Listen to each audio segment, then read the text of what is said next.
Tapi kalau sudah umur-umur yang sudah agak maghrib ini Pak, mohon maaf ya Bapak dan Ibu, mohon maaf ya, memang sudah sewajarnya Pak mendengarkan suara hati. Karena lonceng segera berdentang, benar ya Bu ya? Jadi saya mohon maaf ya sekali lagi Pak. Tujuan kita bukan kepada diri kita yang sudah umur-umur sekian Pak, tapi adik-adik kita itu. Mereka Pak yang akan membangun bangsa ini menjadi lebih baik Pak. Kita mungkin sudah terlambat, tapi terlambat tidak dalam arti tidak melakukan apa-apa. Saya berdiri kepada Bapak dan Ibu 9 tahun saya melakukan ini, apa tujuan saya? Hanya menyampaikan ini saja. Dan Andalah yang akan menjadi orang hebat suatu hari nanti, entah di mana pun Anda berada. Tepuk tangan kepada Anda semua.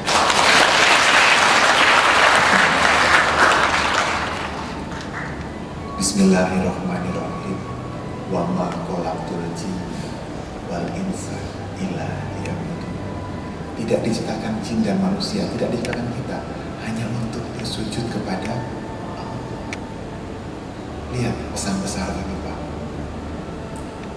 bukan kepada yang lain. Selebihnya aksesoris Pak ya. Punya jabatan aksesoris, punya jam tangan juga aksesoris, punya mobil aksesoris.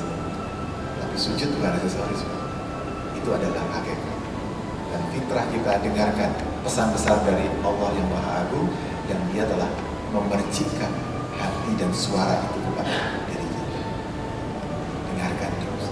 Dia nggak pernah mungkin memberikan informasi yang keliru Mas, nggak pernah. Terbukti kan tadi pagi, tadi setengah sore kita simulasi tentang nyolong tadi. Pasti semua merasakan dan semuanya sama loh yang mereka rasakan. Coba bayangkan, padahal sekolahnya lain-lain dulu SMP SMA. Latar belakang keluarganya juga beda kan Pak. Tapi simptomnya, gejalanya semua sama. Redem, takut. Luar biasa kan? Kita mengalami hal yang sama persis. Kita mengakui merindukan satu zat yang sama persis, tanpa kita memiliki latar belakang orang tua, pendidikan, budaya yang sama. Bayangkan. Bapak dan Ibu, dengarkan suara hati sebagai sumber informasi. Sekarang Bapak dan Ibu lihat, apa hubungan dari kecerdasan yang tadi saya sampaikan pada Bapak dan Ibu di pagi sampai dengan siang, suara hati di sore hari ini, kita semakin merujuk dengan alam semesta yang memberikan pesan yang luar biasa. Kita, tubuh kita ini Bu, manusia ini dimensi mikrokosmos, kan begitu Pak? Alam semesta, bumi, itu makrokosmos. Kita kan sudah tahu itu kan. Terus hubungannya apa antara mikro dan makro? Ya saling dan pasti terkait. Karena kita merupakan bagian dari sebuah keluarga besar yang bernama kosmologi. Kita ini kan tidak pernah tahu karena kita tidak pernah keluar dari rumah kita. Seandainya Bapak dan Ibu bisa jalan-jalan ke bulan, mungkin Anda mulai berpikir, oh ternyata tetangga saya banyak. Selama ini kan Ibu kan melihat tetangganya di Sawah Jajar, ya kan, di Beteng, di mana yang Ketawang Gede. Ketawang Gede kan masih Ketawang Gede. Bukannya Ketawang kecil sekarang. Kertosentono gitu. Padahal Bapak dan Ibu ketika pergi ke bulan, tetangga Anda sudah ganti Bu. Alien. Ada bumi di sana. Oh, ada Merkurius di sana. Ada Venus di sana. Dan kita akan melihat lebih besar lagi, lebih besar, lebih besar. Bayangkan. Bayangkan itu. Jumlah penduduk di muka bumi ada berapa? 7 miliar. Satu galaksi ada berapa matahari? 100 miliar matahari. Berarti kan tombolnya akeh banget. Cuman kita tidak pernah merasa punya tetangga banyak karena kita tidak pernah keluar. Dan tidak pernah memaksa diri kita untuk keluar. Dimensi kosmologi ini akan berbicara kepada kita. Lihat. Bumi berputar. Dari pagi ketemu pagi lagi. Berapa derajat putaran yang dia bangun? 360 derajat. Bumi berputar itu tujuannya apa tuh? Coba perhatikan. Tujuannya betul ada pergantian siang dan malam. Tujuannya apa kira-kira? Menyeimbangkan.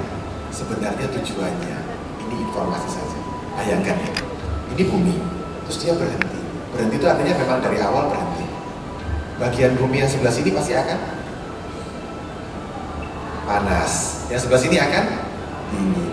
Kalau yang sini panas, sini dingin, pertanyaan, ada tanaman hidup nggak? Nggak ada. Kalau nggak ada tanaman hidup, ada manusia hidup nggak? Ya. Justru karena dia berputar artinya apa, Bu? Berarti? Iya, ada kehidupan di situ. Berarti bumi berputar itu memberikan kehidupan kepada siapa? Kepada kita, kepada makhluk yang ada di atasnya. Bumi itu sudah baik hati loh mau berputar. Coba bayangkan bumi itu demo. Masalahnya kita tidak pernah berpikir seperti bumi. Padahal kita sama-sama dimensi kosmologi. 15 miliar tahun loh bumi itu umurnya. Dan dia tidak pernah berhenti berputar barang sedetik pun. Hanya untuk memberikan kehidupan kepada siapa? Manusia. Pernah kita berterima kasih kepada bumi? Tidak. Kita bahkan dengan murka, kita dengan tamak, kita makan tanah, bahkan kita makan batu dalam perut bumi. Bayangkan. Tapi bumi tetap tidak pernah berhenti untuk berputar memberikan kita kehidupan. Bayangkan itu. Iya, dimensi makrokosmos. Ketika matahari belum terbit, ibu terbangun di sana. Ada ritual yang Anda lakukan. Apa itu? Sholat subuh. Persis matahari dulu. Ada ritual yang kita bangun. Sholat duhur 2/3 hari. Asar, tenggelam matahari. Malam hari, menjelang pagi lagi. Perhatikan. Setengah hari lagi atau di pas matahari di tengah-tengah kepala kita. Coba lihat. Berarti kita sedang membangun sholat kita bersama bumi. Muter kan? Betul kan? Kita sedang membangun sholat kita bersama berputarnya bumi. Bumi itu sekarang bayangkan, dia berputar. Dalam ilmu yang saya pahami sejak saya menjadi seorang pecinta alam, kita tidak pernah bisa melawan alam, betul kan? Yang bisa kita lakukan hanya bisa bersahabat dengan alam. Artinya kita adjustment dengan dia, bukan dia suruh adjust ke kita, bukan begitu? Maka ketika bumi berputar, ternyata manusia pun berputar bersama-sama. Bumi memberikan kehidupan kepada manusia di atasnya, dan manusia berputar dengan sholat yang dia bangun. Seperti apa sebenarnya besar-besarnya? Perhatikan. Ketika bumi berputar dengan kecepatan 1670 km per jam, kalau dia berhenti mendadak, apa yang terjadi? Apa yang terjadi? Hancur. Ketika bumi berputar dengan kecepatan 1670 km per jam, dia berhenti berputar. Set! Apa yang terjadi? Bang! Hancur kan? Itu dimensi makrokosmos. Kita kan mikrokosmos. Kita kan juga sedang berputar dengan sholat yang kita bangun. Ternyata begitu kan? Apa yang terjadi ketika sholat kita berhenti? Bang! Hancur. Yang hancur apa? Tubuh kita? Bukan. Jiwa kita. Lihat baik-baik. Bapak dan Ibu, apakah ini hanya pesan ataukah sebuah kenyataan? Satu hari berputar 360 derajat. Lihat variabel angkanya 3690 kosong. Jumlah rakaat sholat satu hari 17, sholat fardu 17 kali 360, 6120, 61209. Apa arti angka 99? Asma siapa? Bumi itu sedang berputar mengasmakan siapa? Ibadah yang Bapak dan Ibu bangun dengan sholat, Anda bangun untuk asma siapa? Apakah ini sebuah kebetulan? Tidak ada yang kebetulan di muka bumi ini, Bapak dan Ibu. Bahkan tidak ada selembar daun pun yang boleh jatuh tanpa seizin. Luar biasa. Bapak dan Ibu, dengarkan pesan kosmologi ini, Pak. Ini bukan sebuah kebetulan.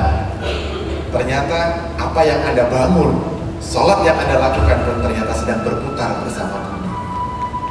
Kita adjustment dengan bumi, Pak. Kita tidak bicara tentang akidah, tentang keterampilan atau kehebatan, kebolehan kita dalam bidang agama. Tapi kita melihat dari sisi kosmologi yang paling sederhana, bahwa ternyata kita sedang adjustment dengan alam semesta. Cukup? Cukup? Tidak, Pak. Masih banyak pesan-pesan besar yang tersimpan di sana, yang selama ini mungkin kita belum sempat tahu akan itu. Semua berputar tanpa kecuali. Tidak hanya bumi ternyata, semua benda-benda angkasa itu berputar. Matahari, bulan, planet, bahkan titik hitam, black hole sendiri sebagai pusat galaksi kita pun berputar. Semua berputar tanpa kecuali.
Bapak dan Ibu, kenapa mereka berputar?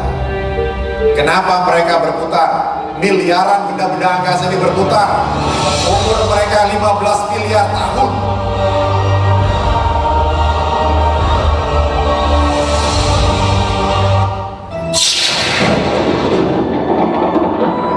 Bismillahirrahmanirrahim. Langit yang 7, bumi dan semua yang ada di dalamnya bertasbih kepada Allah. Dan tak satu pun melainkan bertasbih dengan memujinya. Tetapi kamu sekalian tidak mengerti tasbih mereka. Sesungguhnya Allah Maha Penyantun lagi Maha Pengampun. Benda-benda itu ternyata sedang bertasbih, Bapak dan Ibu, bayangkan. 15 miliar tahun umur mereka dan jumlah mereka miliaran. Mereka sedang bertasbih, bayangkan. Mereka sedang bertasbih. Jumlah mereka berapa, Bu? Jumlah manusia ini berapa? Kita hanya 7 miliar. Mereka ratusan miliar dan mereka tidak pernah berhenti bertasbih. Bayangkan. Bayangkan.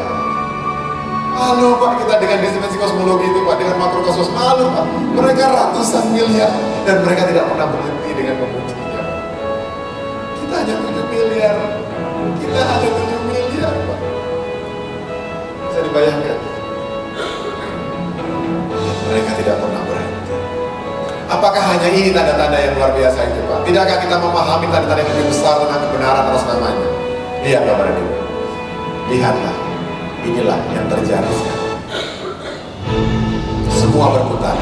Apakah hanya mereka yang berputar? Bagaimana dengan kita? Inilah tanda-tanda besar itu. Inilah berita besar itu. Inilah kebenaran besar itu.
Lihat putaran manusia di sebuah situs yang paling suci di muka bumi. Mereka berputar memiliki sebuah tanda besar, situs besar yang disebut dengan Ka'bah. Inilah Baitullah. Bait itu rumah Allah. Bukan artinya Allah dalam rumah ini, bukan, Bapak dan Ibu. Tapi inilah tanda di mana manusia berputar mengelilingi sebuah titik yang disebut dengan putaran energi. Manusia bertawaf di atasnya. Anda bisa membayangkan seperti matahari yang berdiri, yang ada di muka bumi kita, yang ada di alam semesta kita, dan kemudian seluruh planetnya berputar mengelilinginya. Dan manusia diminta untuk bertawaf di muka bumi ini seperti alam semesta yang berputar. Apakah ini semua saja kebetulan, Bapak dan Ibu? Apakah ini sebuah kebetulan? Tidak ada yang kebetulan di muka bumi. Tidak ada. Bahkan manusia pun bertawaf, berputar mengelilingi sebuah titik yang kita sebut dengan Baitullah, sebuah situs suci milik umat Islam. Bapak dan Ibu yang saya hormati, di manakah pusat orbit kita? Kita kembali punya 3 kecerdasan yang sudah kita sampaikan tadi kepada Bapak dan Ibu. Tinggal kita kembali untuk merefresh gagasan dan angan-angan kita, untuk mengendalikan kecerdasan kita, untuk menghasilkan energi yang sebenarnya tidak akan pernah ada habisnya. Kecerdasan intelektual adalah kemampuan intelektual membangun analisa, logika, dan rasio. Kita sepakat itu. Kecerdasan emosional adalah kemampuan mendengar suara hati sebagai sumber informasi. Satu, tentu kita akan bangun. Kedua, kita tentu akan bangun juga. Sehingga membutuhkan komitmen, loyalitas, dan kepekaan. Hanya dengan dua kecerdasan yang satu dan kedua, manusia sudah bisa menjadi seorang yang unggul sebenarnya. Tetapi apa yang terjadi ketika dia melepaskan satu kecerdasan yang lain? Kita ingat kasus Hitler, kita ingat kasus koruptor.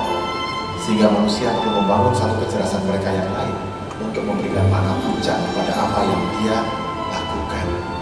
Bayangkan Bapak dan Ibu, mungkin bapak-bapak terutama ibu-ibu. Ibu-ibu banyak bekerja di sini?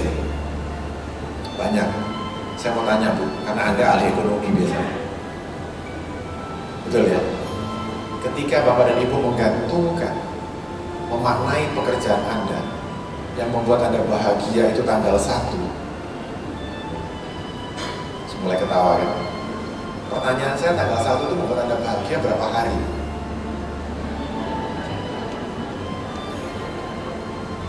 Iya nggak? Dugaan saya paling banter 10 hari ketika tagihan air terjadi. Jadi 20 hari selebihnya manyun. Betul nggak? Tanggal 1 bisa membuat kita bahagia? Bisa, 10 hari doang. 20 hari sisanya apa yang membuat Anda bahagia? Atau memilih tidak bahagia? Bapak dan Ibu, untuk apa kita bekerja? Cari tahu. Untuk apa? Jangan dijawab sekarang. Pikirkan. Manusia punya 3 kecerdasan untuk mencari tahu, men-redefine apa yang ingin dia bangun. Dengarkan suara hati. Bapak dan Ibu, perhatikan. Black hole dengan gravitasinya yang sangat kuat, yang menjaga dan menjangkar seluruh planet. Bayangkan ini Pak, ada 100 miliar matahari. Bayangkan tugasnya black hole ini. Dia harus mengatur seluruh benda-benda angkasa ini berputar hingga mereka bisa bekerja, berputar, berinteraksi untuk tidak lepas dari garis orbit. Bayangkan itu. Tadi Pak Joko saya kasih kerjaan ngurusi taksi 500.000 saja sudah muntir. Ini 100 miliar. Karena apabila keluar dari garis orbitnya, maka hancurlah tatanan alam semesta. Ibu tadi kan melihat supernova, sesi kedua. Itu matahari yang hancur loh. Matahari itu kalau hancur bukan kayak ibu lihat petasan bledos itu, tidak. Dia langsung kayak ditutup. Matahari itu kalau hancur, gasnya habis. Kalau bahasa Inggrisnya srengengin entek. Kalau sudah habis, dia akan menyusut, kemudian itu bedanya, dan dia akan hilang. Wassalamualaikum. Habis. Bayangkan. Begitu pula aktivitas manusia terjadi karena tarikan dan dorongan pada spiritual roh manusia. Ingat tadi yang kita bahas, yang menggerakkan tangan dan kaki kita ini kan bukan kaki dan tangan ini, tapi kan gerakan. Dia kan memberikan perintah kan? Betul kan? Inilah yang terjadi kepada roh kita, yang memberikan perintah itu roh. Seperti gerakan tawar. Apabila manusia keluar dari garis orbitnya, orbital status kita kan 3 kecerdasan tadi. Dan dia keluar, bahkan merubah pusat orbitnya bukan lagi kepada kecerdasan dia yang jelas-jelas menuntun itu. Misalnya pusat orbitnya tanggal 1, maka dia akan berusaha memperbanyak tanggal 1 itu dengan cara apapun. Tidak tahu, masing-masing orang punya cara masing-masing. Sehingga bahkan mengubah pusat orbit atau kiblatnya sehingga rusaklah tatanan jiwa sosial masyarakat. Karena dia sudah lepas dari frame yang dimiliki sendiri. Next. Mengapa perlu kecerdasan intelektual, emosional, spiritual itu kita adjust, kita bangun, dan kita sinergikan. Tidak satu-satu, tapi semua sekaligus. Teman-teman mahasiswa ini kira-kira sudah mulai bisa membaca bahwa apa yang dia lakukan, karena mereka aplikasi hari ini Pak. Mereka belum terkontaminasi dengan kehidupan praktis. Bayangkan. Perhatikan. Ini matriks yang saya bangun, saya buat hanya untuk memberikan gambaran kepada kita. Kalau satu kecerdasan ini saja Pak yang kita bangun, maka manusia itu akan buka hati. Pasti kan? Kenapa? Karena yang dia pikir Tuhannya adalah logika. Kebenaran yang dia bawa adalah logika. Dan ketika logika tidak mampu menjawab itu, berarti tidak ada kebenaran. Maka dia akan buta hati. Karena masalah-masalah kebenaran yang tidak terjawab oleh logika. Kalau dia membangun dua kecerdasan ini saja, maka manusia akan menjadi diktator atau koruptor. Kenapa? Karena begitu dia mencapai segalanya dalam posisi yang dia inginkan, dia tidak tahu lagi untuk apa ini semua. Iya kan? Sekarang lihat tuh orang-orang hebat itu yang masuk penjara itu, Pak. Mereka sekolah di perguruan tinggi yang bagus apa jelek? Bagus. Mereka punya network yang hebat nggak, Pak? Hebat. Tapi begitu mereka tiba di tempat yang paling tinggi, yang mereka lakukan apa? Memperkaya diri. Karena mereka tidak tahu lagi apa yang harus dilakukan. Berarti yang dipikir itu yang benar gitu, Pak. Bisa dipahami ya, Pak ya? Nah, kalau satu ini saja, apa yang terjadi? Tunggu, Batina itu tunggu demi mil. Boleh enggak? Boleh, gila pilihan. Ini pilihan, Pak. Ini boleh, ini pilihan. Apa pilihan kita sekarang? Bukankah ini, Pak? Iya, Bu. Menjadi manusia paripurna. Manusia paripurna itu siapa? Yang kita ini, Pak, orang yang mampu menggabungkan tiga kecerdasannya sekaligus. Punya contoh manusia paripurna? Banyak. Siapa manusia paripurna? Nabi Muhammad. Ada yang lain? Nabi sama Rasul itu orang-orang paripurna. Dan kenapa mereka semuanya manusia? Supaya mereka bisa memberikan contoh kepada kita. Makanya Nabi itu kan semuanya manusia. Tidak ada yang tidak manusia kan? Dan mereka orang-orang paripurna yang luar biasa. Siapa role model yang Bapak dan Ibu mungkin sangat kenal atau banggakan? Atau Anda ingin melihat, wah itu yang menurut saya oke. Ada nggak? Siapa? Ibu? Nabi Muhammad. Ada yang lain? Saya akan tunjukkan Nabi Muhammad. Mungkin beliau adalah Nabi yang paling populer ya. Walaupun kita punya Nabi-Nabi yang lain atau Rasul yang lain. Ini mengakomodasi Bu Farida. Mari kita kenali beliau. Nabi Muhammad itu orang cerdas, intelektual. Bener nggak? Dari mana Bapak tahu? Dari mana Bapak tahu? Betul, dari mana Bapak tahu? Dari mana Pak? Hafal Al-Quran. Kalau hafal Al-Quran dia cerdas. Oh, kalau nggak cerdas nggak bisa. Banyak loh Pak, anak-anak bisa hafal Al-Quran. Intinya begini Pak. Kita ini kadang-kadang sudah terlalu lama makan dogma, benar nggak sih Pak? Apa yang dikatakan oleh orang terdahulu, kita amini. Tapi yang Bapak katakan juga tidak salah Pak. Betul. Banyak sekali tanda-tanda kecerdasan seorang Nabi. Tapi tolong Bapak dan Ibu lihat sekarang kepada saya. Saya mau cerita sedikit. Karena saya sangat yakin bahwa Nabi itu orang cerdas. Dari mana saya bisa yakin? Pengalaman empiris Pak. Saya tidak pernah ketemu Nabi. Tapi saya punya cerita yang kurang lebih mirip-mirip tapi gak mirip. Angel kan ceritanya. Ingin tahu Bu? Tapi tolong ya, saya minta tolong sekali teman-teman dari Sivitas Akademika Brawijaya ini merahasiakan cerita ini.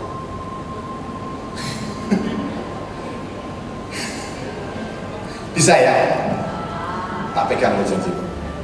Ceritanya begini Pak. Tapi saya gak malu kalau saya mau cerita itu. Mas Irfan dengerin. Ceritanya, saya itu dulu TK itu tidak lulus Pak. Ya gue itu kan. Oh bodoh. Malu karena saya dulu pindah-pindah, orang tua saya tentara Pak. Sampai suatu hari Bapak dan Ibu, ketika saya ada di rumah, saya melihat teman-teman saya sekolah. Terus saya mikir, aku lah mesti ini waktunya sekolah gitu. Akhirnya saya minta diantar paman saya untuk mendaftar ke sebuah sekolah Pak, di luar Jawa pada waktu itu. Akhirnya saya diantar oleh paman saya ke sekolah tersebut. Dan saya mendaftarkan diri untuk masuk sekolah dasar. Gitu Mas Fahmi. Sampai di sekolah itu, Pak Kepala Sekolahnya bertanya, Ardi, kamu sudah bisa baca tulis? Begini, Ardi, kamu tahu syaratnya masuk sekolah apa? Belum tahu. Syaratnya kamu harus bisa baca dan menulis. Sampai di sini saya keringat dingin, karena saya belum bisa membaca dan menulis. Apa yang terjadi pada waktu itu Pak Tris? Saya pulang sama kawan saya jam 8 pagi. Ini cerita loh Pak ya. Sampai di rumah saya belajar membaca dan menulis Pak. Dan pada waktu itu Pak Jari, saya ditemani oleh paman saya, Pak Jari. Pak, sampai jam 9 malam hari itu saya kok bilalah bisa baca tulis. Saya berjuang keras Bu supaya bisa. Alhamdulillah saya bisa baca dan menulis pada waktu itu. Wah, saya senang sekali Pak. Dan besok harinya Mas Irfan, saya kembali ke sekolah itu. Saya ketemu dengan kepala sekolahnya dan saya bilang, Pak, Bu, saya sudah mau masuk sekolah karena saya sudah bisa. Oh iya, betul. Coba sini, dites dulu. Dites saya Mas Irfan. Wah, kamu sudah bisa, berarti kamu boleh masuk sekolah. Wah, bahagia Pak saya pada waktu itu. Besoknya saya datang lagi ke sekolah untuk bersekolah kelas 1 SD. Anda tahu apa yang terjadi? Teman saya satu sekelas tidak ada yang bisa membaca dan menulis. Itu kalau bahasa Arabnya al-geledek. Tapi in some point saya akhirnya jadi ngerti the power of kepepet itu apa. Iya Bu, dan saya bisa. Jadi ketika saya membaca kisah Nabi, ketika beliau di Gua Hira dan Jibril datang dengan performance-nya yang tidak bersahabat, kira-kira bahasa kalian ini gitu ya. Dan dia bilang, Muhammad, Iqra, antara Nabi Muhammad. Dia bilang, saya nggak bisa membaca ya Jibril. Baca. Saya nggak bisa membaca ya Jibril. Baca. Begini ceritanya. Nabi Muhammad itu jadi nabi berapa? Nabi itu kan berarti kan selama 40 tahun sebenarnya dia sudah pernah melihat tulisan. Di mana-mana kan pasti ada. Oh, dia pedagang, bisnismen. Cuman masalahnya Nabi nggak pernah merangkai, itu aja. Begitu si Jibril datang, the power of kepepet tadi muncul in another version menurut saya, maka Nabi tiba-tiba merangkai semua kalimat itu dan dia baca. Itu orang pintar itu. Jadi saya yakin beliau pintar dan tolong jangan ganggu keyakinan saya. Jadi itu Pak. Itulah. Jadi kalau Bapak tanya kepada saya, Bapak tahu? Tahu. Kejadiannya mirip-mirip dulu itu. Oke. Kecerdasan emosional Nabi. Nabi itu cerdas emosional. Saya tadi ceritakan Pak. Nabi itu sebelum jadi Nabi apa dia? Profesinya? Pedagang. Businessman. You know? Businessman. Business is the business. Dan beliau itu kalau berdagang Pak, dari Mekah, Madinah, Damaskus. Interstate Pak, antar negara. Orang Batu Malang toh. 1400 tahun yang lalu Nabi itu sudah antar negara loh Bu. Loh, iya kan? Bayangkan. Dan dia membawa khalifah karavan yang banyak itu dan dengan segala macam atributnya.